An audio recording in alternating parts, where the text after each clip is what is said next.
Hey guys, welcome back to a new episode of The Life of a Makeup Artist. I could not let the panoramic stop me and LB from making another in-person episode. If you were listening to the podcast about a year and a half ago, LB's episode was one of the best performing episodes, and I can understand why. You're very lovable. You know? I was actually shocked. I was like, really? Okay. Oh my gosh. No, but we had such a good time. LB is a great friend of mine. She's been my right hand in beauty. If you listen to that episode, you probably will remember the story time of me crying in Soho. Mm-hmm. Talking about, I don't want an agent. I'm good. And here we are. Here we are today. Okay. So how are you? Before we get into all the, the juice, how are you doing, LB? I'm good. I can't complain. Got the white, rocking the white sock with the boot. Okay, so can we get a little story time? Because you were living your best life. You didn't have no time for me this summer. No time. I had the best summer. All I want to do is be outside and play. Me and one of my friends, we were like, we're just going to double dutch all through the city.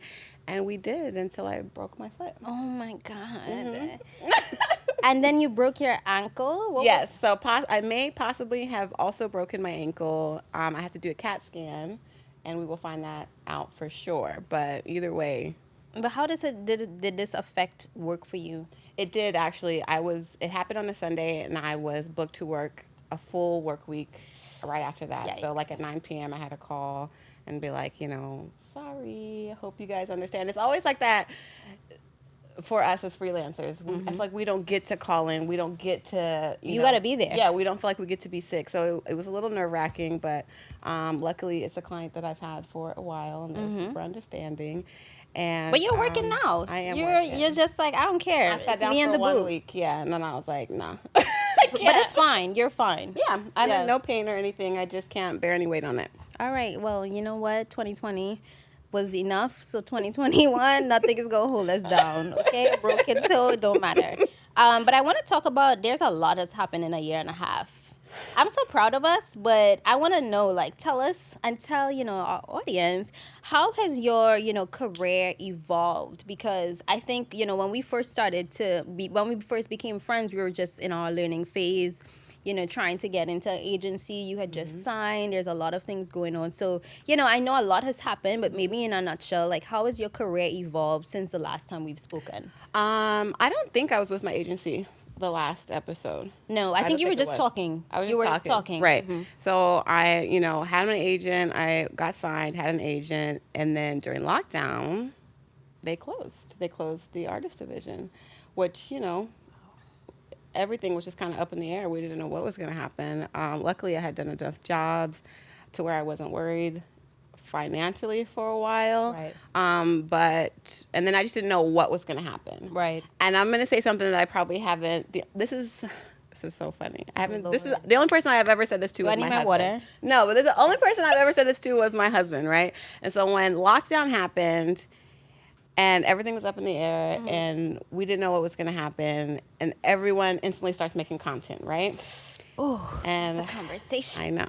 And Jaleesa knows me, and she knows I do not rock with social media like that. I'll do what I got to do, but, that's it. And I looked at my husband, and I said, babe, in order for me to be a makeup artist, if I have to just make content, I don't want to do it anymore.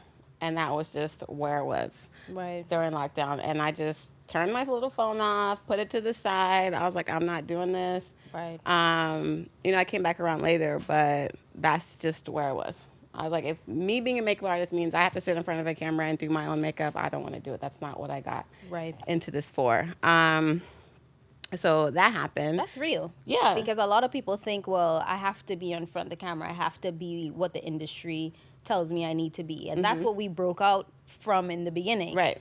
So so that's how I felt, and then still didn't know what was going to happen. But then when stuff started opening up, as soon as something opened, my emails was like, beep, beep, beep. I was like, all right, we back in business. Right. 3 masks and a face shield, but we good. And so I started work again May, and then I continuously worked from then on until now. Wow. Yeah, except for the 1 week I sat down. Right, the 1 week. Your body probably was like, girl, let's chill for a little bit. You know what I mean?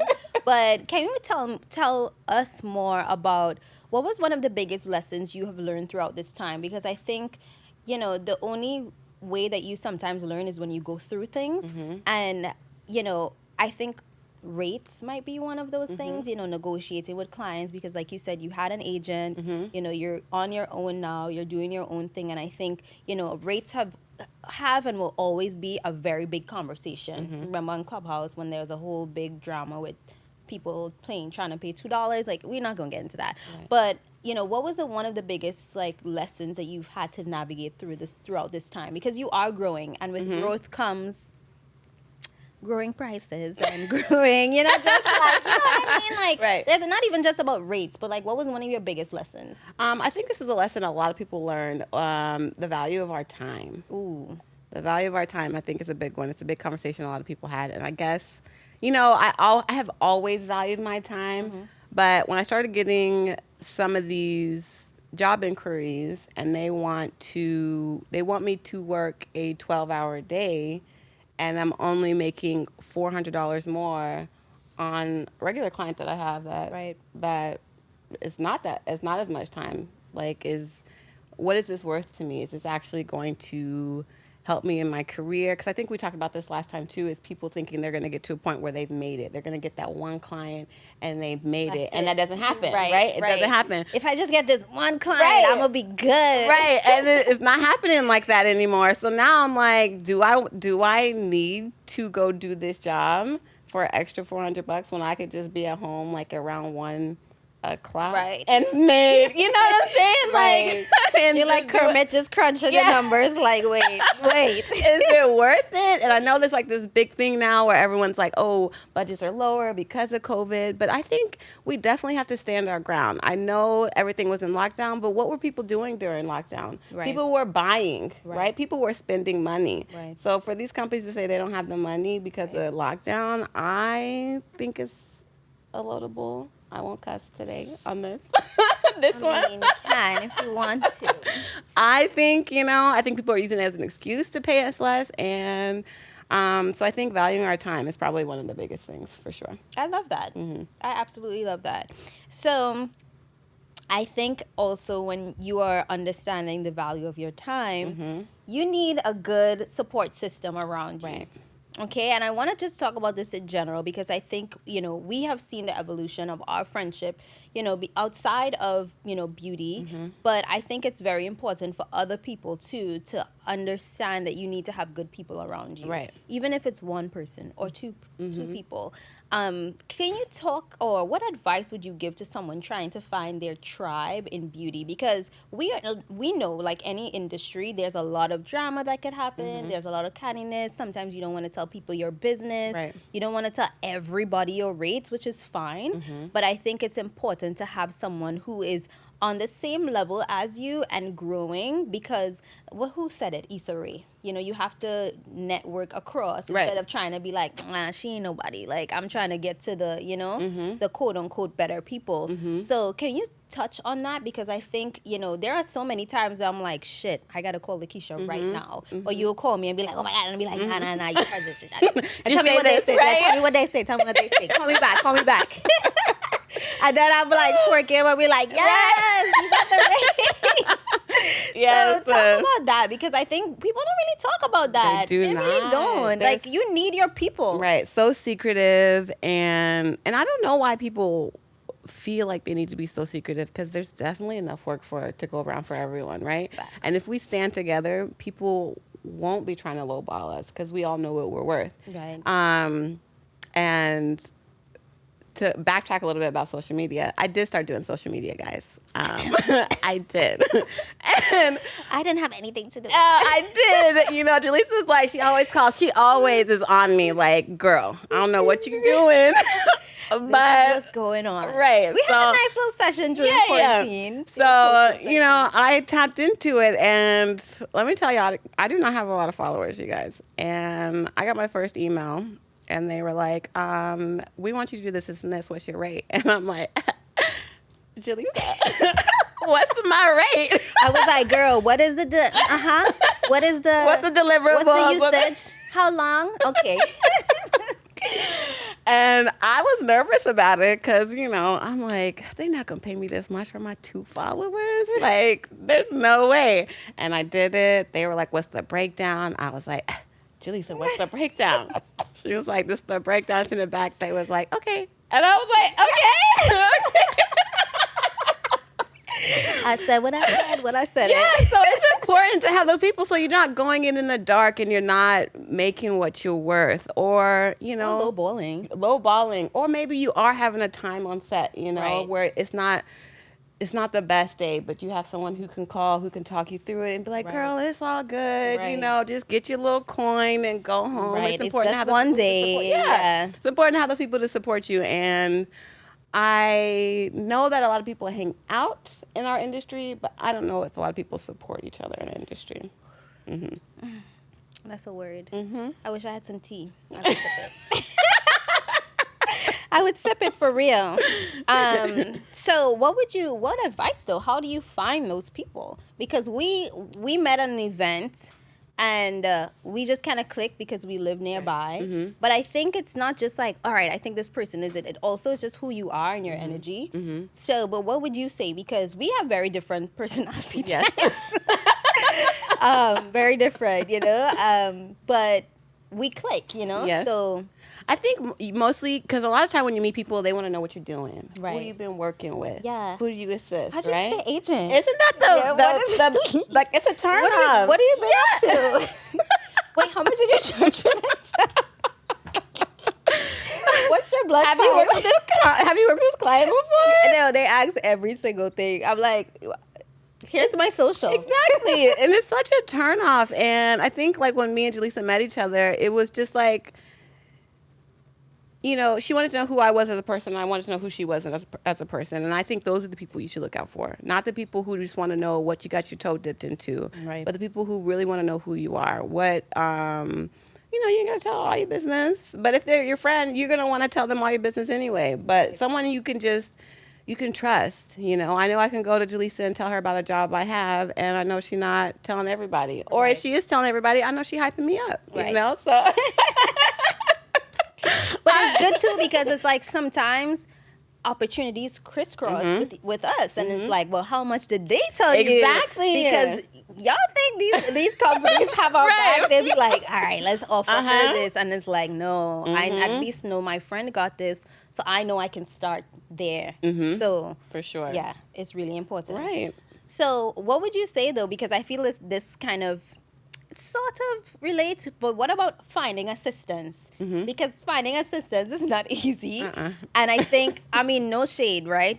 Maybe a little, but no shade, because I think the landscape of beauty has changed. And when, people before us and then us, when we were assisting on set, it was very, very different.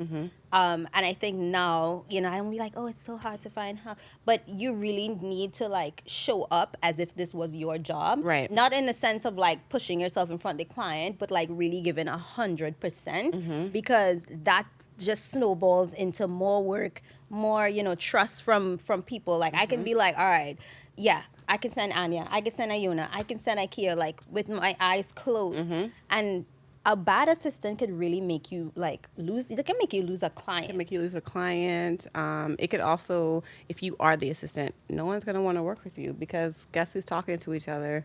We are. But like, Girl, don't do not. Run. But yeah, finding assistants can be difficult, and it's important to be a great one. Obviously, because it can help your, it can help your career. Jobs that I don't feel are right for me, I always send to my assistant. I'm like, what are you doing? Because they're also trying to build their career. You know what I mean? Right. So it's important for you to have a great rapport with whoever you're assisting. You need to show up, like Jaleesa was saying, like this is your job, professional, and you will be tired because as an assistant, I was way more tired than I am now as a lead doing my own jobs. Right. But, you just stick through it, and the things, I promise, they will unfold and they will happen for you. I absolutely agree. So we touched on, the lockdown, COVID, all of that, and, rates changing. The industry has changed. Right. I don't think it's going back. Right. And Oh gosh, let me catch my breath.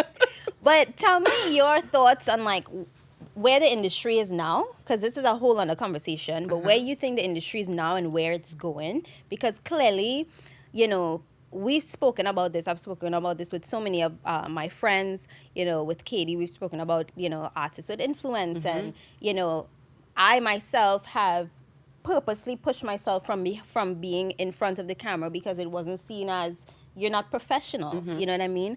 But now people clearly want pros that can do content. So, what is your stance on this? Like your positioning? I know you might have different feelings, but just in the industry generally and where you think it's going. Where do I think it's going? Well, one, it is all about video. I honestly, still when I see people post pictures, I'm like, why? Everyone wants to be entertained. It's all about video. I feel like everyone's content should be moving. Right. Even if it's just like you did a couple of pictures and they're popping up, whatever, moving. I think it is a beautiful thing. Really, really beautiful that you get to do your artistry and you get to be in front of camera doing it. I think it is so beautiful. It's not something that I am particularly fond of doing for myself. Right. Absolutely, I will do it if the opportunity arises because I'm always you do about great. What do you mean? You should see her doing her look with the yellow eye and the cut is going back and forth. You know what it is? I saw that. I've been trying to edit, I've been trying to dabble. It was cute. Don't even listen to her. But there is something, for me personally, there is something that scares me. I do not like a lot of attention. That's just the bottom line thing. So even when people are like hyping about my content, I'm like, too much. Let me put my phone over there. Too many people are looking at me. But I do think that I think there are wonderful opportunities for so many people now. And I love that it has extended to makeup artists and not just influencers who do makeup on themselves. Exactly. And it has expanded on how much money we can potentially make. It has expanded on people are making their own brands now. People have their own brushes. People are making their own lines. And I think I think it's beautiful. So when's your line? I don't know. There's so many things. I feel like if I made a line, though, I don't think it would be makeup. That's fine. Yeah, I don't think it would be makeup. Even, as much as I love makeup, there's so many people doing a good job already. Right. I agree. Same with me. Those are my feelings.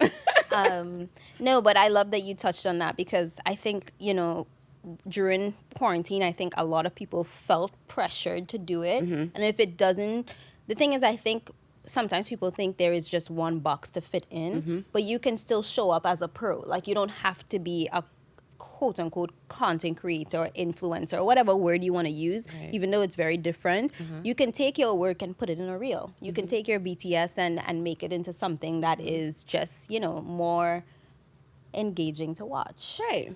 And to touch on that, that's kind of what I've done. I haven't figured out what I want my content to be, so I just kind of put out whatever felt good to me at the time. But I did have a brand reach out, and my content that I have been making was on their mood board, and that's what they wanted me to make.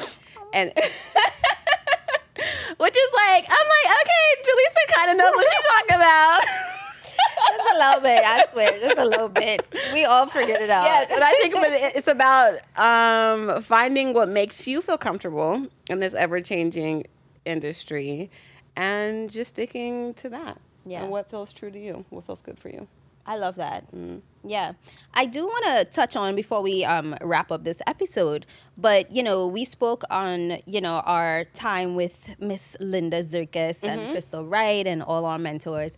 And that whole transformation, that process that we went through has also changed your entire lifestyle. The way that you eat, your exercise and stuff. And I want to just talk about how your lifestyle changes have affected your set life. Because I know, we go through back pain, foot pain. We come home and we feel like we were in a boxing match, literally. And I don't know if we've spoken in depth on how the way that you've changed your health has impacted your career. So in the beginning, I think a lot of people can relate to this. Anyone who stands up all day, at the end of the day, your back hurts. You're tired mentally and you are tired physically. Once I kind of switched my life around, I can stand up all day on set without everyone else is like You know how they gotta touch. You know when I they got touch the, the toes. yeah, I got the little heat pad. Yeah.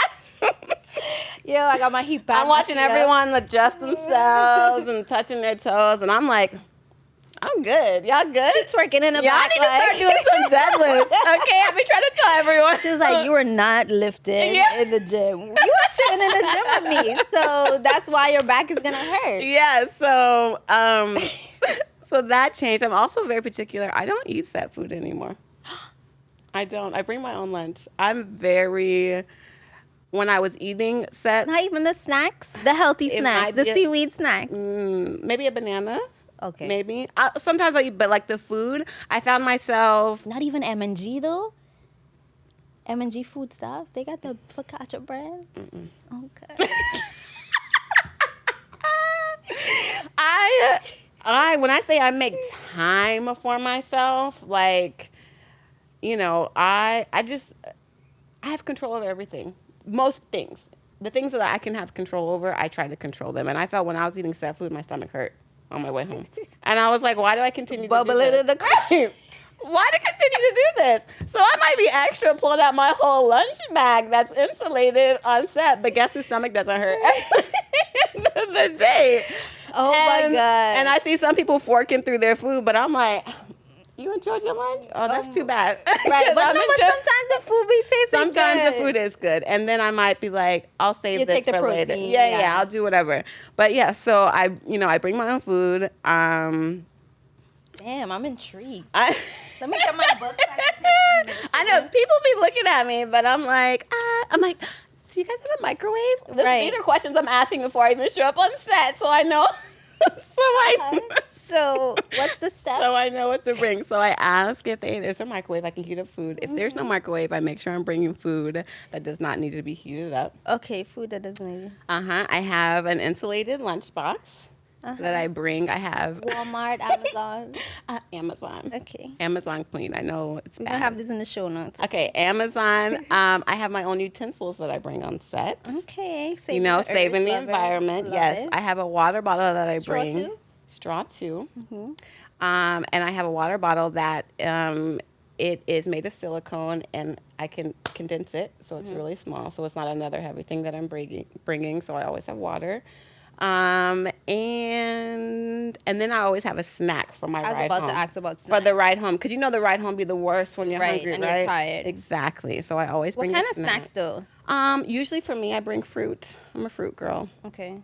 Anything dry? Nope. No.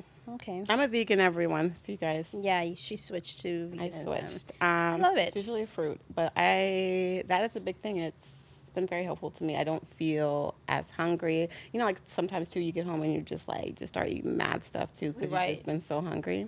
Or you just take the snacks home and you eat. Exactly. No, I still take the snack home. I still take them home, but I give them to my daughter. Oh, nice. Is your daughter? She's vegan, no? Yes, but we just made a switch. She said, "Mommy, can I at least be vegetarian?" So I said yes. So she's vegetarian. Oh, I like that. Okay. So, meet them in the middle. I love that.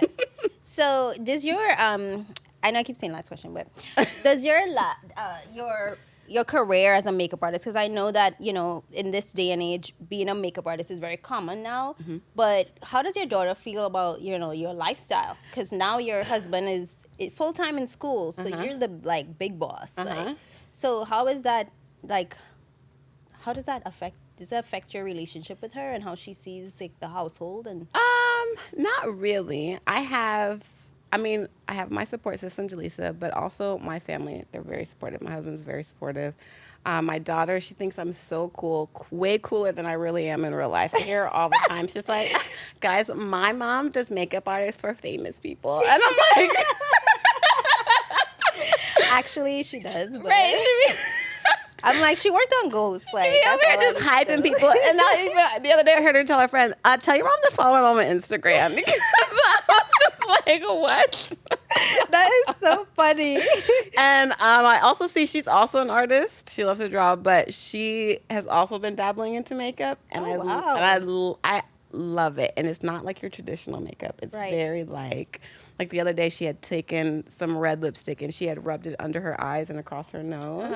Like very like more like she was doing cosplay or something. Right. But I just love it, and I love that. So cute. Yeah, and I love that she's super into Halloween. I know she has you. She's busy. Already ready. Yeah. Yes, she always has me busy for Halloween. That is so funny. She's my only client on Halloween. I love to see it. But they're very supportive.